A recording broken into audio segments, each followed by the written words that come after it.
भारतीय राजनीति में रविवार का दिन ऐतिहासिक रहा। राष्ट्रीय जनतांत्रिक गठबंधन ने आखिरकार यह साफ कर दिया कि आगामी उपराष्ट्रपति चुनाव में वह किस पर दाव लगाने जा रहे हैं। भारतीय जनता पार्टी अध्यक्ष जेपी नड्डा ने दिल्ली में पार्टी की संसदीय बोर्ड बैठक के बाद घोषणा की कि महाराष्ट्र के राज्यपाल सीपी राधाकृष्णन एनडीए की ओर से उम्मीदवार होंगे। हमारे उपराष्ट्रपति के प्रत्याशी के रूप में हमारे महाराष्ट्र के राज्यपाल श्री सीपी राधाकृष्णन जी, चंद्रपुरम पुन्नासामी राधाकृष्णन जी, उनको हम एनडीए का प्रत्याशी बनाएंगे और वो एनडीए के प्रत्याशी के रूप में रहेंगे। यह फैसला केवल एक नाम की घोषणा भर नहीं है, बल्कि इसके भीतर गहरे राजनीतिक संदेश छिपे हुए हैं। तमिलनाडु की राजनीति से निकले राधाकृष्णन भाजपा संगठन में लंबे समय से सक्रिय रहे हैं।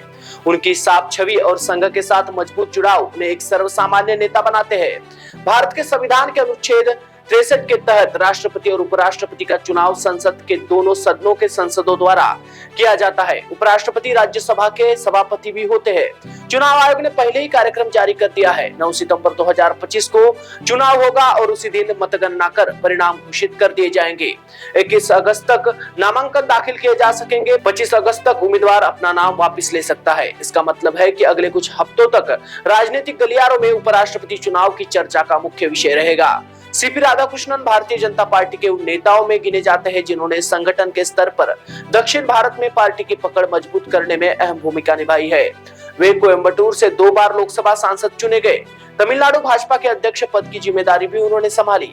फरवरी 2023 से जुलाई 2024 तक वे झारखंड के राज्यपाल रहे। इसके बाद मार्च से 2024 की जुलाई तक उन्होंने तेलंगाना के राज्यपाल और पुदुचेरी के उपराज्यपाल का अतिरिक्त कार्यभार भी संभाला। 21 जुलाई 2024 को उन्हें महाराष्ट्र का 24वां राज्यपाल नियुक्त किया गया।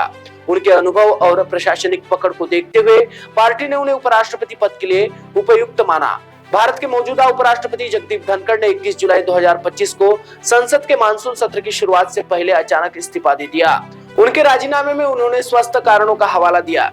स्वास्थ्य देखभाल को प्राथमिकता देने और चिकित्सीय सलाह का पालन करने के लिए मैं संविधान के अनुच्छेद 67A के तहत तत्काल प्रभाव से उपराष्ट्रपति पद से इस्तीफा देता हूं। धनखड़ का इस्तीफा सभी के लिए चौंकाने वाला था, क्योंकि वे संसद में अपनी सख्त और बेबाक शैली के लिए जाने जाते थे।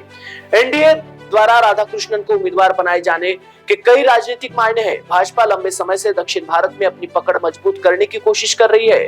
राधाकृष्णन तमिलनाडु से आते हैं, इसलिए पार्टी ने साफ संकेत दिया है कि वह दक्षिण भारत नेताओं को राष्ट्रीय राजनीति में बड़ा स्थान देना चाहते हैं।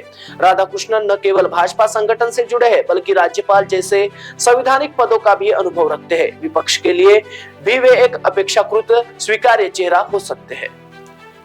उपराष्ट्रपति चुनाव हमेशा से केवल संवैधानिक औपचारिकता नहीं होता, बल्कि इसके पीछे गहरे राजनीतिक संकेत छिपे होते हैं।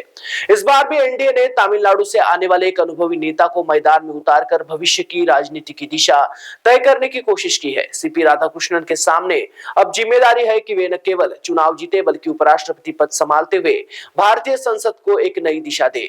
उनकी सादगी, अनुभव और राजनीतिक यात्रा उन्हें इस ऊंचे पद के लिए उपयुक्त बनाती है। 9 सितंबर को जब नतीजे आएंगे तो यह तय हो जाएगा कि भारत का अगला उपराष्ट्रपति कौन होगा। लेकिन आज की घोषणा ने यह साफ कर दिया है कि भारतीय राजनीति के केंद्र में अब दक्षिण भारत भी उतना ही महत्वपूर्ण है जितना उत्तर।